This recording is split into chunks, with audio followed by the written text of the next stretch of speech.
출애굽기 10장입니다. 출애굽기 10장 1절에서 29절. 계속 말씀드리지만 특별히 출애굽기나 뭐 창세기나 이런 부분들은요 스토리가 있습니다. 그래서 전체를 다 읽는 거예요. 그래야지만 연결되기 때문에 전체 스토리를 다 읽고 있습니다. 좀 길어도 저랑 같이 교독하시겠습니다. 제가 1절 읽고요. 여러분들이 2절 스크린에 나오니까 같이 한번 1절 제가 먼저 읽겠습니다. 여호와께서 모세에게 이르시되 바로에게로 들어가라. 내가 그의 마음과 그의 신하들의 마음을 완강하게 함은 나의 표징을 그들 중에 보이기 위함이며 내가 애굽에서 행한 일들 곧 내가 그들 가운데에서 행한 표징을 내 아들과 내 자손의 귀에 전하기 위함이라. 너희는 내가 여호와인 줄을 알리라. 모세와 아론이 바로에게 들어가서 그에게 이르되 히브리 사람의 하나님 여호와께서 말씀하시기를 내가 어느 때까지 내 앞에 경비하지 아니하겠느냐. 내 백성을 보내라. 그들이 나를 섬길 것이라.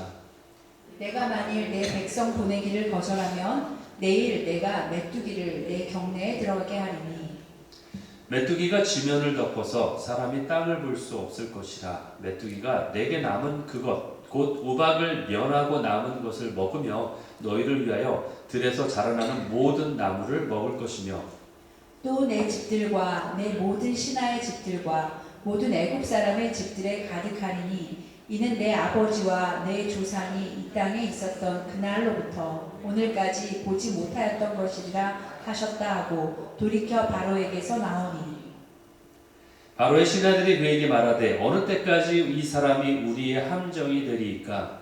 그 사람들을 보내어 그들이 하나님 여호와를 섬기게 하소서. 왕은 아직도 애굽이 망한 줄을 알지 못하시나이까 하고 모세와 아론을 바로에게로 다시 데려오니 바로가 그들에게 이르되 가서 너희의 하나님 여호와를 섬기라. 갈 자는 누구누구냐. 모세가 이르되 우리가 여호와 앞에 절기를 지킬 것인즉 우리가 남녀노소와 양과 소를 데리고 가겠나이다. 바로가 그들에게 이르되 내가 너희와 너희의 어린 아이들을 보내면 여호와가 너희와 함께함과 같으니라. 보라, 그것이 너희에게는 나쁜 것이니라. 그렇게 하지 말고 너희 장정만 가서 여호와를 섬기라. 이것이 너희가 구하는 바니라. 이에 그들이 바로 앞에서 쫓겨나니라. 여호와께서 모세에게 이르시되 애굽 땅 위에 내 손을 내밀어 메뚜기를 애굽 땅에 올라오게 하여 우박에 상하지 아니한 밭의 모든 채소를 먹게 하라. 모세가 애굽 땅 위에 그 지팡이를 들매 여호와께서 동풍을 일으켜 온 낮과 온 밤에 불게 하시니 아침이 되매 동풍이 메뚜기를 불어들인지라. 메뚜기가 애굽 온 땅에 이르러 그 사방에 내림에 그 피해가 심하니 이런 메뚜기는 전에도 없었고 후에도 없을 것이라. 메뚜기가 온 땅을 덮어 땅이 어둡게 되었으며 메뚜기가 우박에 상하지 아니한 밭의 채소와 나무 열매를 다 먹었으므로 애굽 온 땅에서 나무나 밭의 채소나 푸른 것은 남지 아니하였더라. 바로가 모세와 아론을 급히 불러 이르되 내가 너희의 하나님 여호와와 너희에게 죄를 지었으니 바라건대 이번만 나의 죄를 용서하고 너희 하나님 여호와께 구하여 이 죽음만은 내게서 떠나게 하라. 그가 바로에게서 나가서 여호와께 구하매 여호와께서 돌이켜 강렬한 서풍을 불게 하사 메뚜기를 홍해로 몰아 넣으시니 애굽 온 땅에 메뚜기가 하나도 남지 아니하니라. 그러나 여호와께서 바로의 마음을 완악하게 하셨으므로 이스라엘 자손을 보내지 아니하였더라. 여호와께서 모세에게 이르시되 하늘을 향하여 내 손을 내밀어 애굽 땅 위에 흑암이 있게 하라. 곧 더듬을 만한 흑암이니라. 모세가 하늘을 향하여 손을 내밀매 캄캄한 흑암이 3일 동안 애굽 온 땅에 있어서 그동안은 사람들이 서로 볼 수 없으며 자기 처소에서 일어나는 자가 없으되 온 이스라엘 자손들이 거주하는 곳에는 빛이 있었더라. 바로가 모세를 불러서 이르되 너희는 가서 여호와를 섬기되 너희의 양과 소는 머물러 두고 너희 어린 것들은 너희와 함께 갈지니라. 모세가 이르되 왕이라도 우리 하나님 여호와께 드릴 제사와 번제물을 우리에게 주어야 하겠고 우리의 가축도 우리와 함께 가고 한 마리도 남길 수 없으니 이는 우리가 그 중에서 가져다가 우리 하나님 여호와를 섬길 것이며 또 우리가 거기에 이르기까지는 어떤 것으로 여호와를 섬기는지 알지 못함이니이다 하나. 여호와께서 바로의 마음을 완악하게 하셨으므로 그들 보내기를 기뻐하지 아니하고 바로가 모세에게 이르되 너는 나를 떠나가고 스스로 삼가 다시 내 얼굴을 보지 말라. 내가 내 얼굴을 보는 날에는 죽으리라. 마지막 절입니다. 같이 읽습니다. 모세가 이르되 당신이 말씀하신 대로 내가 다시는 당신의 얼굴을 보지 아니하리이다. 아멘. 예, 함께 길게 읽었는데 오늘 10장에서는요 2가지 재앙이 나오죠. 첫 번째는 뭐요? 메뚜기 재앙. 두 번째 흑암 재앙. 예, 이렇게 8번째 재앙이 나옵니다. 오늘 이 출애굽기 10장 말씀을 가지고 함께 나눌 제목을 제가 뭐라고 정했냐면은 보라 지금은 은혜 받을 만한 때라. Behold now is the accepted time 이라는 제목으로 함께 나누기 원합니다. 예. 여러분 그 성경에 보면요 주의 날이다 또는 여호와의 날이다 이러한 단어가 나옵니다. 성경 구약에 특별히. 그래서 그 개념이 나오는데 그거에 대해서 선지자들이요 계속해서 경고를 합니다. 이 날은 언제냐? 바로 이 땅 가운데 열방의 모든 나라들이, 그러니까 그게 크든 작든 간에 그 모든 나라들이 이 날을 다 반드시 경험하게 될 것이다. 주의 날을 너희가 만나게 될 것이다. 그 여호와의 날을 너희가 맞게 될 것이다. 이 날은 어떤 날이냐? 바로 지구에 불어닥칠 종말론적인 그러한 날인 거예요. 그 날을 경고하고 있습니다. 요엘서 2장 11절에 이렇게 나와 있어요. 요엘서 2장 11절에 여호와의 날이라는 그 제가 밑줄 그은 말이 있죠. 여호와께서 그의 군대 앞에 소리 지르시고 그의 진영은 힘이 크고 그의 명령을 행하는 자는 강하니 여호와의 날이 크고 심히 두렵다. 예, 두렵다라고 할 정도로 그러한 날이 올 것이다. 그러면서 과연 누가 이것을 당할 수 있겠냐? 그 정도로 심히 두려운 날이다. 스바냐서에도 나옵니다. 스바냐 선지자도 이렇게 얘기하고 있어요. 여호와의 날이 큰 날이 가깝다. 그리고 빠르다. 얼른 그러니까 임할 것이다. 속히 임할 것이다. 바로 여호와의 날의 소리다. 라고 말하면서 그 뒤에 보니까 분노의 날이다. 환난과 고통의 날이다. 황폐와 패망의 날이다. 캄캄하고 어두운 날이다. 구름과 흑암의 날이다. 라고 말하죠. 그러면서 뭐라고 말하냐면은 나팔을 불어서 어떻게 된다? 경고해야 된다. 그렇죠? 경고해야 된다. 이렇게 우리에게 경고하는 말들을 선지자들이 계속해서 끊임없이 이것을 알려주고 있어요.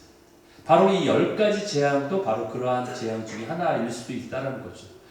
여러분 이 10가지 재앙이 애굽에 펴고 있는데 애굽 가운데 지금 쏟아지고 있는데 그 이유는 뭐죠? 왜 재앙이 쏟아지고 있죠? 이스라엘 백성을 놓아주기 위해서, 그렇죠? 이스라엘 백성을 구원하기 위해서 이렇게 하시는 거잖아요, 그렇죠? Let my people go 그러잖아요. 내 백성을 놓아라. 예. 그게 이제 첫째 목적이긴 한데 그럼에도 불구하고 더 근원적인 이유가 있습니다. 더 근원적인 이유는 뭐냐? 목적은 바로 하나님의 하나님 되심을 보여주는 거다. 하나님의 하나님 되심을 보여주기 위해서다. 오늘 본문에도 이에 대한 언급이 나옵니다. 바로 1절, 2절에 나옵니다. 1절에 우리가 아까 읽었었죠? 나의 표징을 그들 중에 보여줄 텐데 그 이유는 뭐다? 2절에 내가 여호와인 줄을 저들이 알게 하기 위함이다. 하나님이 내가 참 하나님이다. 이것을 저들에게 보여줄 것이다. 라고 말하고 있는 거죠. 오늘 8번째 재앙 아까 나왔던 메뚜기 재앙이 아까 소개되었죠. 그렇죠? 메뚜기 재앙. 이것은 지금으로 말하면은 경제적인 재앙이에요. IMF 맞았었죠. 한국이. IMF 시대 겪었죠. 그렇죠? 그때 엄청난 경제 위기가 있었죠. 지금으로 말하면 그런 경제적 위기를 말하는 거예요. 왜냐하면 당시에 그들에게 경제를 이끌어가는 최고의 그 수단 뭐냐면 농경이잖아요. 농경. 그들이 농작물을 기르는 거였거든요. 그렇기 때문에 그들의 농작물을 완전히 망쳐버리는 그 메뚜기가 출현했다는 것은 그들에게 경제적인 위기가 닥쳤다는 거예요. 여러분 메뚜기의 출현은 참으로 무서운 재앙이에요. 심지어는 지금도 이 문명이 발달했다는 지금도 메뚜기가 닥치면요 속수무책입니다. 사실은 어떻게 할 수가 없어요. 이 메뚜기 떼들은요 군집을 이루죠. 한두 마리가 다니는 게 아니라 군집을 이루는데 얼마나 큰 그 메뚜기 떼들은요 저 웬만한 소도시 크기보다 더 크대요. 넓이가 전체를 다 뒤엎을 정도로. 그래서 오늘 본문에서 읽었던 것처럼 온 하늘이 까매져져, 그러니까 깜깜해질 정도까지도 그렇게 메뚜기 떼가 크다는 얘기예요. 그러면서 먹을 거리를 다 먹었다라고 표현이 나와 있어요. 오늘 성경에 보니까. 그런데 그 먹었는데 그 먹을 거리가 어느 정도냐면은 그 앞에서 우박재앙에 남아있는 것까지 다 먹어버렸다. 예. 그러니까 깡그리 하나도 남김없이, 심지어는 나뭇잎, 나무 줄기까지 다 먹었다는 거죠. 예. 그렇기 때문에 여러분 흉년이 오면 무섭잖아요. 그렇죠? 흉년이 오면 추수할 것이 없기 때문에 무서운데 흉년보다 더 무서운 거예요. 왜냐하면 흉년은 그 한 해에만 영향을 미치잖아요. 그렇죠? 그 한 해만 어떻게 좀 넘기면 되는데 이 메뚜기 때는 그 다음 내년의 날 그 식물하고 뿌리까지 다 먹어버리기 때문에 그래서 그 내년에까지도 영향을 미칠 수 있는 그렇게 엄청난 두려움을 가져오는 게 바로 메뚜기 때라는 거예요. 그래서 그것이 바로 있다는 거죠. 이것이 얼마나 위험하고 엄청나게 두려웠으면은 바로 왕이 이렇게 이야기하죠. 17절에 나옵니다. 너희 하나님 여호와께 구하여 이 죽음만, 우리가 죽을 수밖에 없는 이것만을 내게서 떠나게 하라. 이렇게 말하고 있다는 거죠. 그리고 9번째 재앙이 바로 또 닥치는데 그게 뭐였냐면은 흑암의 재앙이죠. 흑암의 재앙. 어두워지는, 낮인데도 캄캄한 밤처럼 변하는 그러한 흑암의 재앙이 있었다는 거예요. 여러분, 낮이 있기 때문에 밤의 역할이 있는 거죠. 그렇죠? 밤이 와도 무섭지 않은 거예요. 그런데 낮이 없이 계속 밤만 지속된다면 어떨까요? 하루라는 개념이 무너져 버려요. 그렇게 되면 공포가 오는 거예요. 예. 이집트가 섬기고 있는 최고의 신이 어떤 신인 줄 아십니까? 바로 태양신이에요. 태양신. 예. 이집트가 여러 신을 섬기고 있는데, 우상을 섬기는데 그 중에 최고의 신은 태양신이에요. 근데 그 바로 있죠. 바로왕. 바로왕은 어떠한 역할로 신처럼 물론 이렇게 신격화를 시키고 있는데 어떻게 대우를 받냐면은 그 태양의 아들, 태양신의 아들로서 이렇게 섬김을 받고 있는 게 바로의 위치였어요. 신처럼. 그런데 이 태양신의 아들조차도 이 어둠을 어찌할 수 없는 것을 보여주는 거죠. 그러니까 결국 누가 참 신인지를 보여주는 재앙이 바로 흑암의 재앙이라는 거예요. 근데 여기서 우리는 한 가지 흥미로운 점을 발견하게 되는 거죠. 여러분 이런 거 생각해 보셨는지 모르겠는데 하나님은 물론 모든 만물을 주관하는 신이잖아요. 그렇죠? 모든 만물의 신이세요. 그런데 그럼에도 불구하고 하나님을 생각하면 우리는 빛을 생각이 되죠. 어둠은 누구를 상징해요? 사단을 상징하잖아요. 하나님은 빛을 상징하고 어둠은 사단을 상징하는데 굳이 왜 하나님이 어둠을 사용하고 계신가? 이런 생각 해볼 수 있지 않습니까? 왜? 빛을 사용하는 게 아니라 왜 어두움을 지금 사용하고 계신가? 여러분, 요엘서에도 나오고요. 요한계시록에도 그러한 부분이 나옵니다. 하나님의 심판하심으로 해가 어두워지고 검어진다. 이런 것들이 나옵니다. 요한계시록, 요엘서 나오는데 이것이 과연 그럼 왜 이럴까? 하나님이 왜 그런 어두움을 사용하실까? 이렇게 생각해 볼 수 있습니다. 여러분, 이것은 바로 어둠은 뭐예요? 빛의 부재라는 거죠. 빛이 없다는 거죠. 즉 하나님의 부재가, 하나님이 없음이 우리에게 재앙이라는 뜻이에요. 하나님이 없는 자체가 우리에게 재앙이다. 하나님이 계시지 않는 어둠의 세계를 경험하게 하시는 거예요. 이것이 바로 심판이라는 거죠.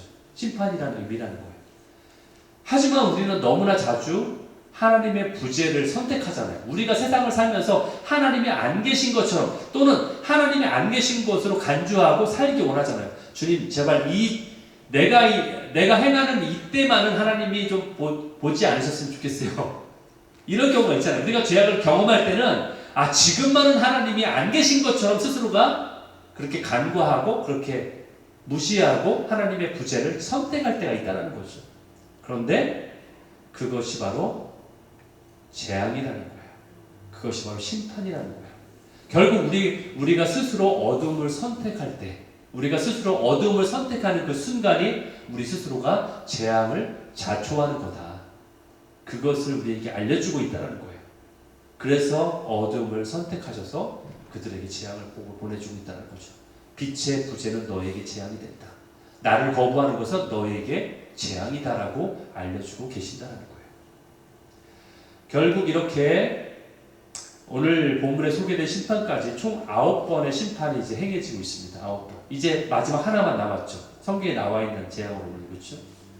그럼에도 불구하고 바로는 끝까지 하나님의 재앙을 거절합니다. 그리고 다음 주에 우리가 나누게 될 11장과 12장에 나오는 마지막 10번째 재앙. 그게 뭐냐면은 애굽에 있는 모든 사람들 또는 애굽에 있는 모든 가축들의 초태생, 장자들, 그렇죠? 처음으로 태어난 그 장자들의 죽음까지 가게 만드는 거예요.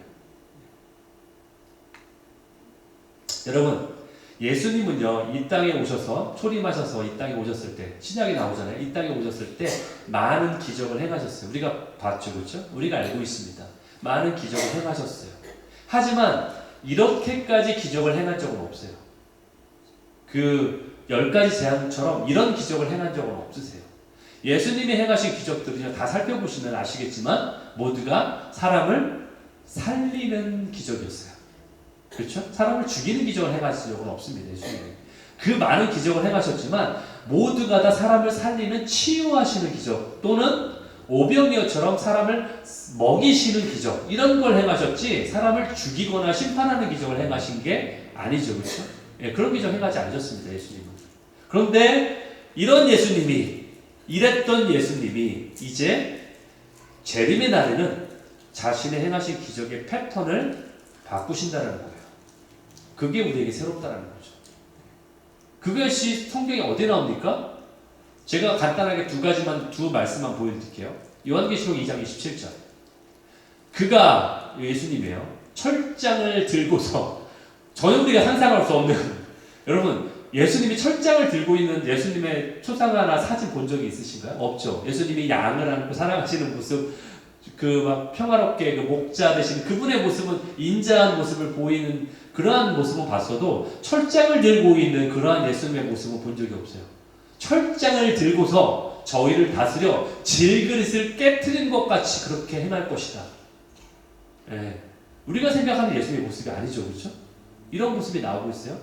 나도 내 아버지께, 하늘 아버지께 받은 것이 그러하다. 그 뜻이 그거다. 이렇게 얘기하고 있어요. 자, 요한계시록 19장으로 갑니다.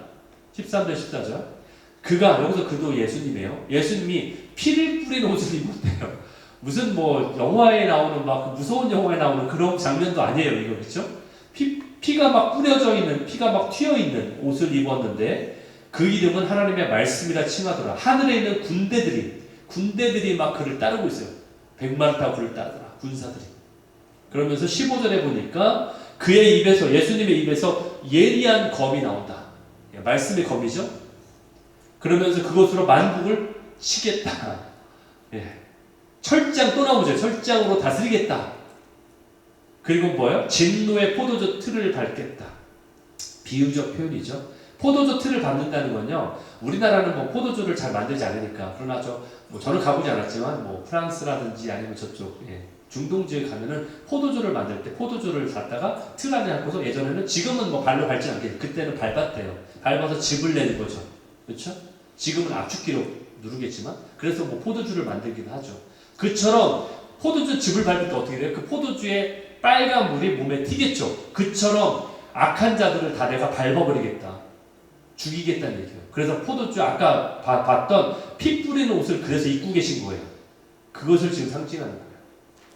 이것이 바로 아까 말씀드렸던 여호와의 날, 주의 날에 하나님이, 예수님이 이루실 예수님의 모습이다.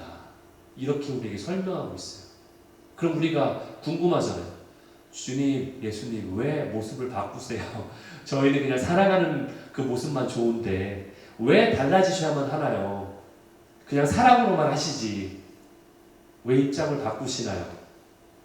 바로 이러한 우리의 생각이 바로 우리의 한계라는 거예요. 우리의 한계성. 이것이 바로 우리가 가지고 있는 사랑의 한계성이에요. 우리가 이해하는 사랑은 그렇기 때문에 불완전하다는 거예요. 우리가 그렇게 사랑을 이해하고 있기 때문에 우리가 정의에 대해서도 잘못된 개념을 가지고 있을 수밖에 없는 거예요. 우리가 생각하는 사랑은요, 그냥 그저 나를 받아주시고 잘했어 하면서 우쭈쭈 하면서 우리를 이렇게 해주시는 이런 사랑만이 그게 사랑이야라고 우리는 생각하죠. 그렇죠? 그러나 하나님의 사랑은 그게 아니에요. 하나님의 사랑은 그런 종류의 사랑이 아니에요. 여러분, 이 사랑을 우리가 멀리서 찾아볼 필요도 없습니다.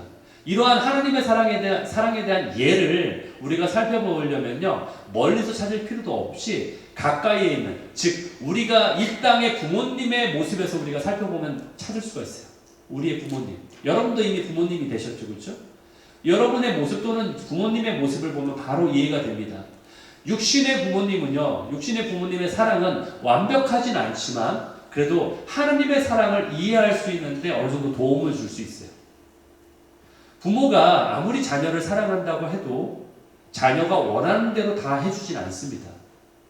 자녀가 원하는 대로 다 해주지 않는다고 해서 그 부모가 자녀를 사랑하지 않는 게 아니에요. 그렇죠? 사랑하는 겁니다. 만약에 자녀가 원하는 대로 다 들어준다면 어쩌면 부모는 자녀를 죽게 할 수도 있어요. 육적으로 죽일 수도 있고요. 영적으로 죽일 수도 있어요. 여러분, 어린아기가 있습니다. 어린아기는 호기심이 참 많겠죠. 그렇죠? 어렸을 때는 호기심이 많습니다. 이것저것 만져보고 막 다 해보고. 그래서 어렸을 때 저희가 부주의해가지고 저희 아들도, 둘째 아들도 그 휴미디파이어 그 가습기에 뜨거운 물이나 거기다 손을 대가지고 엄청나게 여기 수술까지 할 정도로 저희 그런 어려움을 겪었던 적이 있었어요. 그만큼 아이들은 호기심이 많아가지고 여기저기 만져보고 다 하려고 해요. 그런데 어느 날 이 아기가 젓가락을 들고 있어요. 젓가락을 가져가다가 전기 콘센트에 넣어보려고 합니다. 전기 콘센트에 그걸 집어넣으려고 해요. 그러면 부모는 절대 그것을 보면서 그래 원하는 대로 해라 이렇게 하십니까? 아니죠. 절대로 가만 놔두지 않죠. 큰일 나죠. 당장 달려가서 그걸 빼앗죠. 절대로 망설이지거나 주저하지 않습니다. 부모님은. 만약에 시간을 지체하면 아기의 목숨이 위태롭기 때문이죠. 부모가 할 수 있는 최선의 선택은 아기에게서 젓가락을 빨리 빼앗는 거야. 여러분, 아기가 볼 때, 아기 입장이라면, 우리가 아기 입장이라면 부모의 이런 행동을 보면서 아, 우리의 부모는 날 사랑하지 않아. 내가 원하는 걸 하지 않도록 저렇게 어떻게 저렇게 무자비하게 뺏어갈 수 있지? 이렇게 생각할 수 있죠, 그렇죠? 그냥 마냥 서운하고 섭섭하다고 생각할 수도 있어요. 하지만 이것은 아기에게 정말로 필요한 사랑의 내용이에요. 부모가 해야만 하는, 그렇죠? 만약에 아기가 원하는 대로 다 들어주면 그것은 사랑이 아니라 살인이에요. 하나님의 사랑은 우리의 인식이나 우리의 이해를 초월합니다. 넘어섭니다. 그런데 하나님에 비하면 우리는요, 아기보다 못해요. 그 얘기 뭐냐? 아기와 우리는 똑같은 인간이잖아요. 아기는 그 갭이 작아요. 그러나 하나님과 우리는 신과 피조물이라는 그 간격은요, 그 더 넓다라는 얘기예요. 그렇기 때문에 우리는 아기보다 못한 수준에 있는 게 사실이에요, 사실은. 그렇기 때문에 하나님의 그 사랑을 우리가 이해한다? 못할 수가 많다는 거예요. 이해하지 못하는 경우가 많다는 거예요. 그렇기 때문에 아기처럼 하나님의 사랑을 이해하려다 보면은 우리가 섭섭할 수도 있고 하나님의 그 사랑을 오해할 수 있다는 거죠. 그러니까 그 사랑이 마냥 우리가 생각하는 그런 사랑이 아닐 수 있다는 거예요. 하나님은요, 하나님의 사랑을 완전합니다. 그렇기 때문에 하나님의 사랑은 또한 공의를 행할 수 있어요. 공의 그 자체예요.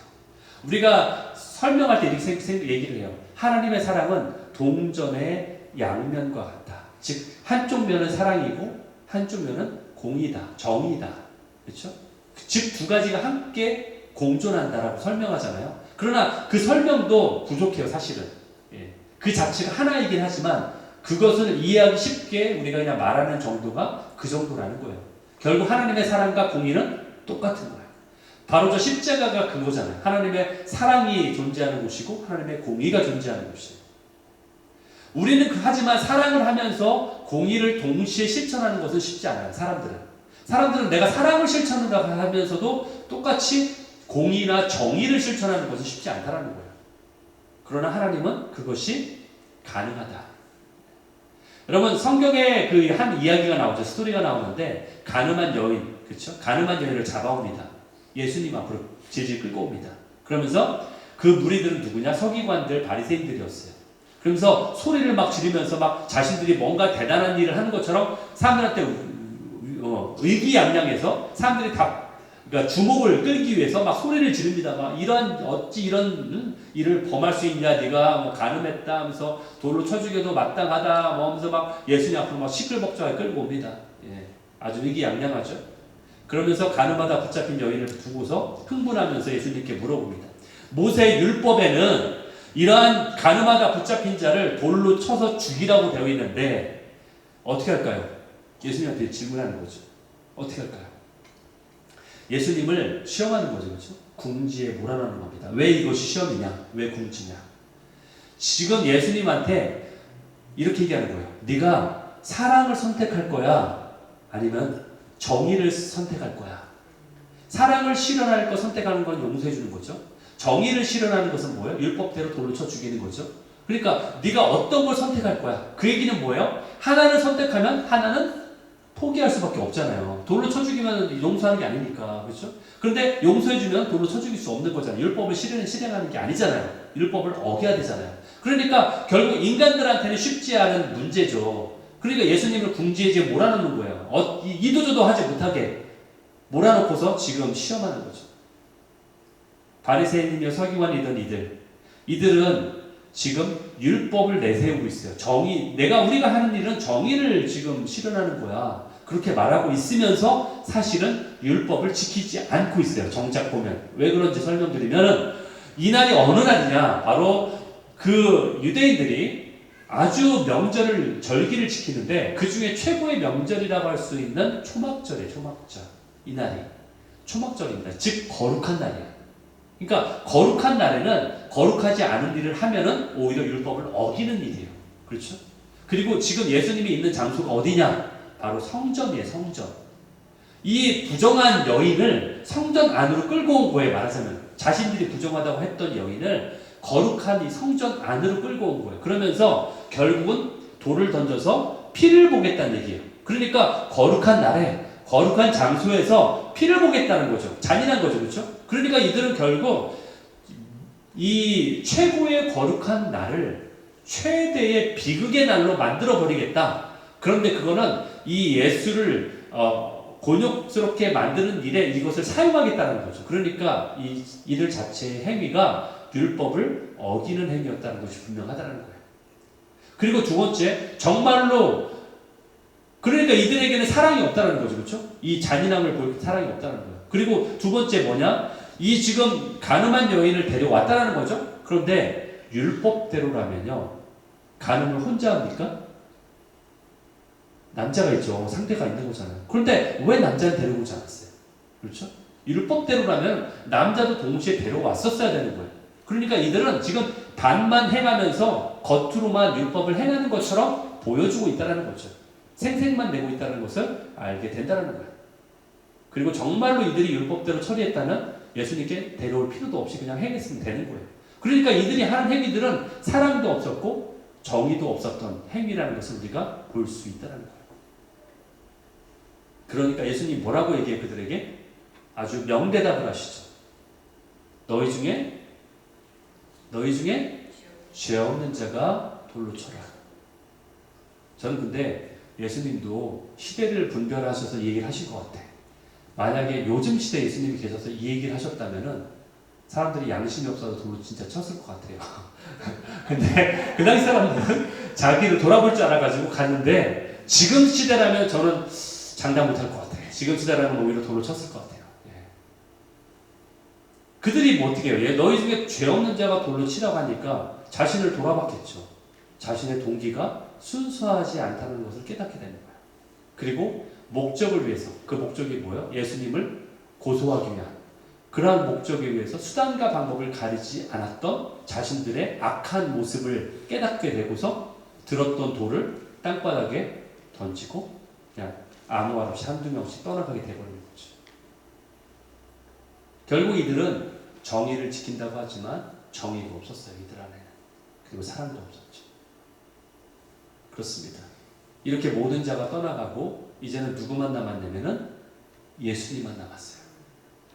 오직 그 여인에게 돌을 던질 수 있는 자격이 있는 아무 죄가 없으신 예수님만 그 자리에 남게 됐어요. 그때 예수님의 최종 판결은 무엇이었나요? 그래, 이제 나한테 돌 좀 맞자. 이거였나요? 나는 돌 던질 자격이 있으니까 이제 너 잘못했으니까 내가 너를 독심판하겠다. 이제 나에게 돌 좀 맞자. 이렇게 하지 않으셨죠, 그렇죠? 예수님의 판결은 다름 아닌 용서였어요. 용서. 용서는 뭐예요? 사랑이죠. 사랑의 표현이, 사랑의 표현이 용서였어요. 그 사랑을 실천하셨어요. 예수님. 그런데 사랑을 실천하셨는데 거기에 정의에 관한 부분도 놓치지 않으셨어요. 사랑만 실천한 게 아니에요. 정의를 행하셨어요. 어떻게?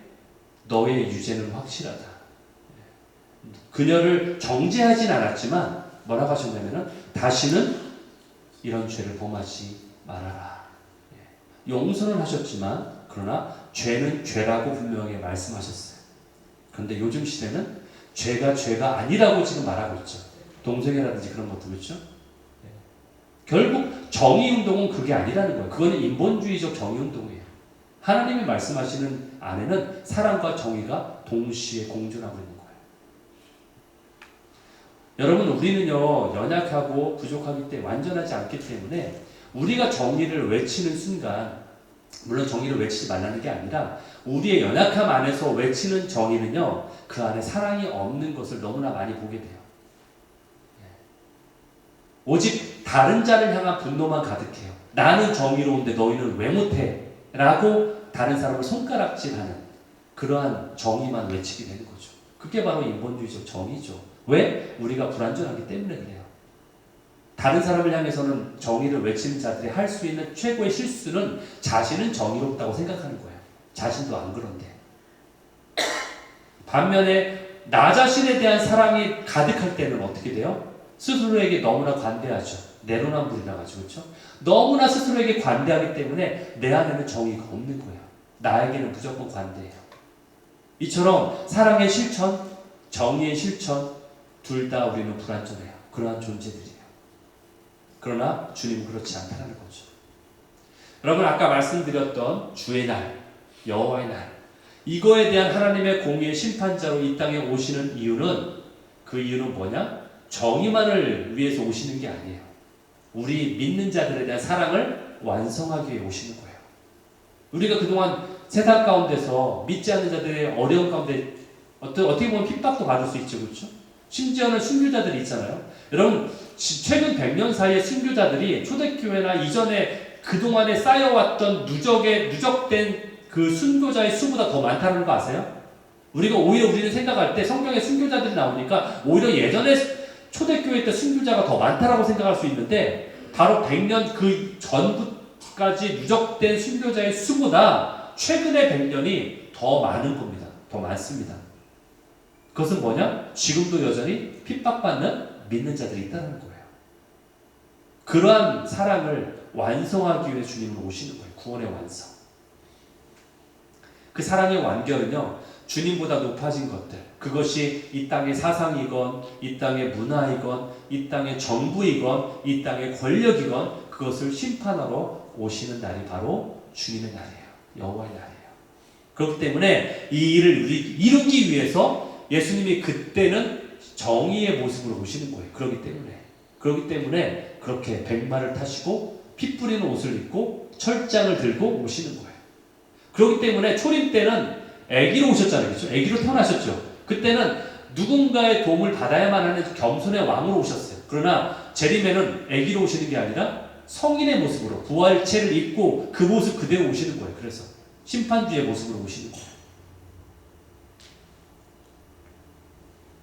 죽음까지 이르는 심판 속에서도 바로는 여전히 강박합니다. 완강합니다. 그러나 그것은요, 하나님이 허용하신 것이지 하나님이 바로에게 강요한 부분이 아니에요.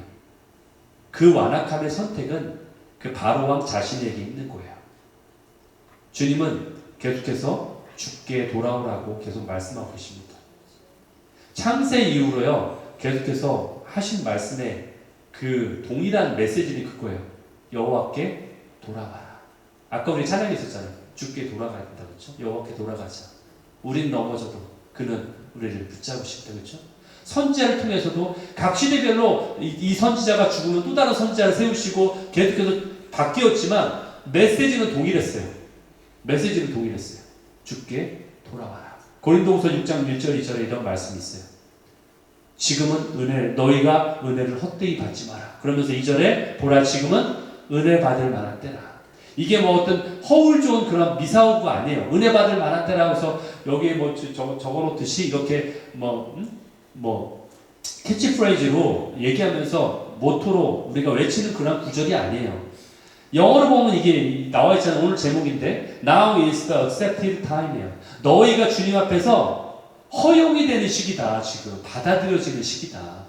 이것이 어떤 숫자적인 성장이나 부흥을 말하는 게 아니에요. 은혜 받을 만한 때라고 하니까 그래 우리가 막 성장하고 부흥하고 교회가 커지고 이걸 말하는 때가 그런 때라는 것이 아니라 지금 너희가 지금 주님께 받아들여지는 타이밍이고 기회야 지금이.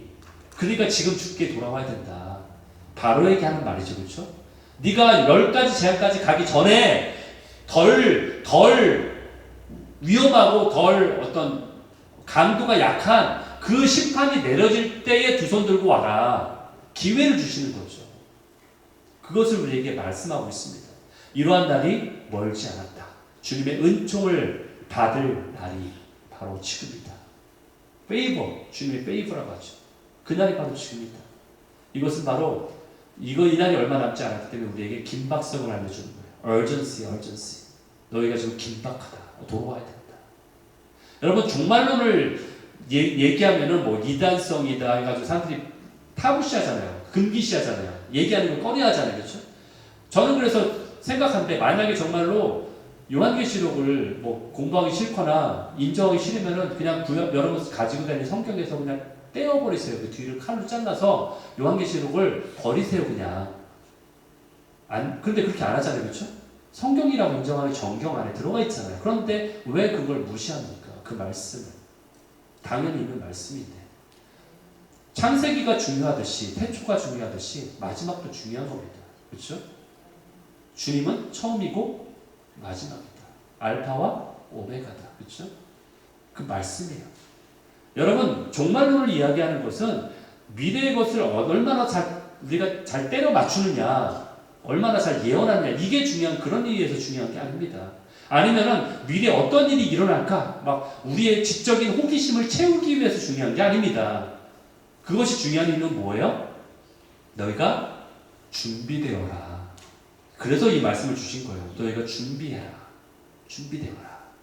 주님이 우리에게 사랑하는 마음을 주신 그 맵이 바로 그거예요. 그래서 그렇기 때문에 종말의 메시지는 종말의 메시지라기보다는 긴박성에 대한 메시지예요. 그리고 경고의 메시지예요. 무슨 경고예요? 주께 돌아와라. 그 경고예요. 어떤 사람들은 경고의 메시지로 너무 두려움을 조성하지 말라고 항변합니다. 너무 두려움을 조성하지 마세요. 그러니까 요한계시록 설교하지 마세요. 너무 두려움이 많습니다. 예, 맞습니다. 만약에 이 경고의 메시지를 듣고서 주께 돌이키는 옳은 반응을 보인다면 그 말이 맞아요. 하지만 애굽의 바로처럼 경고의 메시지에 콧방귀나 끼지 않는 그러한 자들이라면 그들에게 사태의 심각성을 알려줘야 되는 거예요. 경고해줘야 되는 거죠, 당연히. 여러분, 경고의 사이렌은요, 결코 평화롭고 조용하게 울리지 않습니다.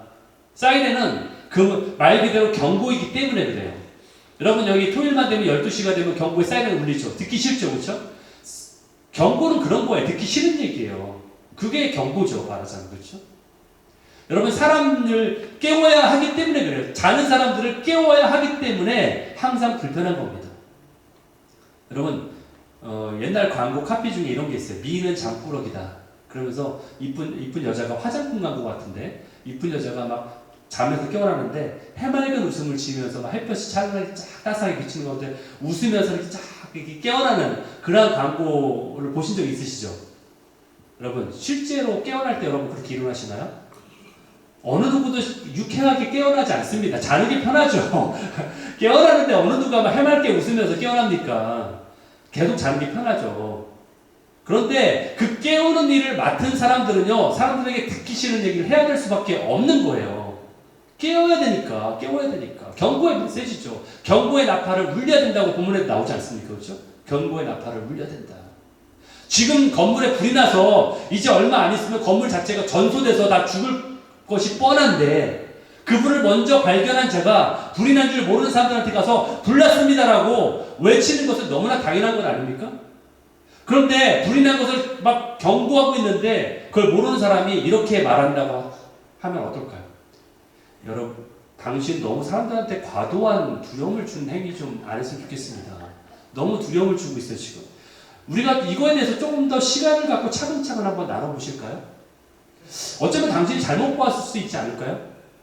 당신도 너무 흥분했으니까 진정을 가라앉히시고 너무 감정적으로 너무 하지 말고 이성적으로 우리가 과학적으로 한번 이야기 나눠봅시다. 지금 불났는데 여러분, 불이 났으면요, 일단 밖으로 나가는 것이 상식적인 것이고 과학적인 것이고 이성적인 겁니다.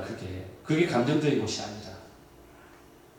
주님은 지금도 우리를 기다리고 계세요.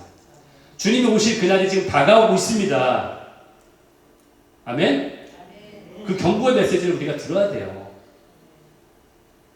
여러분, 주님이 출애굽의 과정을 통해서요 10가지 재앙을 행하신 것은요 주님이 잔인해서가 아니에요, 절대로. 또는 주님이 원래 가지고 있었던 계획이 있었는데 그게 막 틀어지니까 잘 되지 않으니까 플랜 B를 행하다 보니까 10번째까지 어쩌다 보니까 간 게 아니에요. 그것은 바로 그 이방 나라인 이집트와 바로 왕에게 덜 심각한 재앙과 심판이 임하는 동안 돌아오도록 기회를 주신 거예요. 우리에게도 마찬가지라는 거죠.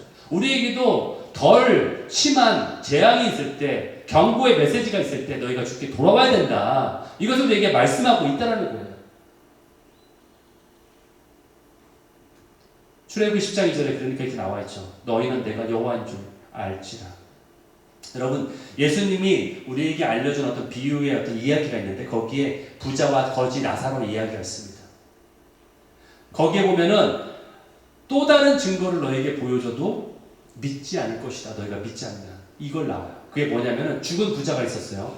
죽어서 아브라함을 만났는데 거기에 보니까 죽어서 보니까 자기가 지금 지옥에 와 있는 거예요. 그러다 보니까 자기 형제들이 생각나는 거죠. 살아있는 형제들이 이제 죽으면 자기하고 똑같이 이곳에 올 것 같으니까 그게 너무나 염려돼가지고 아브라함에게 부탁하는데 지금 저 천국에 있는 나사로 저기 나랑 같이 죽었는데 걔는 천국에 갔거든요. 그 거지 나사로를 잠깐 살려가지고 자기 형제들한테 보내서 살아난 자를 보면 믿을 테니까 그들이 이곳에 오지 않도록 그렇게 해주십시오라고 부탁을 합니다. 바로 누가복음 16장 27절 28절 나와 있죠. 지금 그 내용이에요. 그러니까 아브라함이 이렇게 대답해요. 31절에 모세와 선지자들에게 듣지 아니했다면 비록 죽은 자가 살아나서 그들에게 간다 할지라도 그들은 그 말을 듣지 않을 것이다. 계속해서 하나님의 말씀을 보아왔던 사람 중에 믿지 않았다면 아무리 죽은 자가 가도 돌아오지 않을 것이다. 변하지 않을 거야. 여러분, 그리고 실제로 예수님께서는 죽었던 나사로를 살리시죠. 그렇지만 성경 어디에도 그 일을 통해서 예수님에 대한 불신을 가졌던 유대인들이 돌아왔다라는 기록은 없어요, 성경에는. 그렇죠? 실제로 그렇다는 거예요. 그렇다면 하나님의 징계나 심판 앞에서 우리는 어떻게 반응해야 될까? 역대하 7장 14절에 그들이 내 이름으로 일컫는 내 백성이 어떻게 된다? 악한 그 길에서 떠나야 된다. 돌이켜야 된다. 회개를 얘기하는 거예요. 너희들이 돌이켜야 된다. 이것을 우리에게 촉구하고 있는 겁니다. 그러면서 두 가지의 특별한 기도 내용을 우리에게 요엘서를 통해서 우리에게 말씀하고 있어요. 두 가지 특별한 기도 내용은 뭐냐? 첫 번째, 여호와여 주의 백성을 불쌍히 여기소서. 주님, 나를 불쌍히 여기세요라는 기도를 해야 된다는 거예요. 이건 뭐냐? 주님의 보호하심과 공급하심과 인도하심을 내가 바라는, 나는 주님을 주인으로 보시는 주님의 로드십을 인정하는 종입니다라는 그런 기도를 해야 된다는 거예요. 두 번째는 뭐냐? 요엘서 2장 11절 어찌하여 이방인으로 그들의 하나님이 어디 있느냐 말하게 하겠나이까. 이것은 바로 교회를, 우리의 교회 공동체를 영적으로 무력해지고 황폐하는 것으로부터 보호해 주십시오. 이런 기도를 해야 된다는 거예요. 믿는 자들의 이 무리를 주님 보호해 주세요. 이 기도가 우리에게 있어야 된다는 거예요. 여러분, 교회에서의 신앙생활은 재미있어야 된다고 저는 생각합니다. 여러분도 똑같이 생각하십니까? 여러분, 예배를 생각하시면 지루한 느낌이 드나요? 재미있는 느낌이 드나요? 제가 여러분에게 교회에서 신앙생활은 재미있어야 합니다라고 말씀드리면 여러분 생각에는 그러면 교회에서 재미있는 이벤트들을 매 주일마다 윷놀이도 맨날 하고 가서 모여가지고 재미있는 게임도 하고 어떤 이벤트들을 계속 해야 될 것처럼 생각하죠. 제가 말씀드리는 그 재미라는 의미는 이러한 재미가 아닙니다. 주님의 아름다움을 발견하면 재미가 있습니다. 주님의 아름다움을 발견하면. 여러분 이 땅에서도요. 제가 이 땅에서도 어떤 전문가가 되면요. 자기가 하는 일에 재미를 느끼게 돼요. 그렇죠?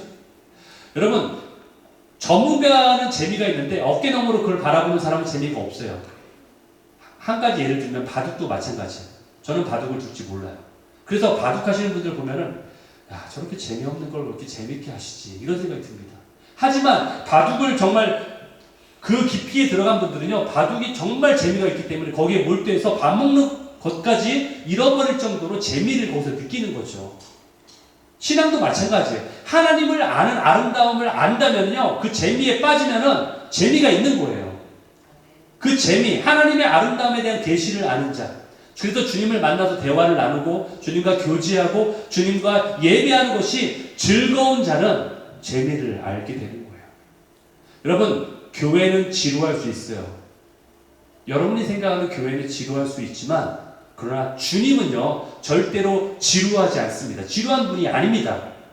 그렇기 때문에 여러분들이 고민할 필요 없어요. 그렇기 때문에 여러분들이 염려할 필요 없어요. 어떤 염려를 하냐면은 지금도 생각할 때 교회가 지루하니까 하나님도 지루한 분일 것 같아. 그러니까 내가 만약에 영생을 얻어가지고 하나님 나라 가면 하나님만 쳐다보면서 지루할 텐데 어떻게 살지? 이런 염려를 할 필요가 없다는 거예요, 여러분들. 왜 그런지 제가 말씀드릴게요. 여러분 이 땅에 얼마나 재밌는 게 많습니까? 그렇죠?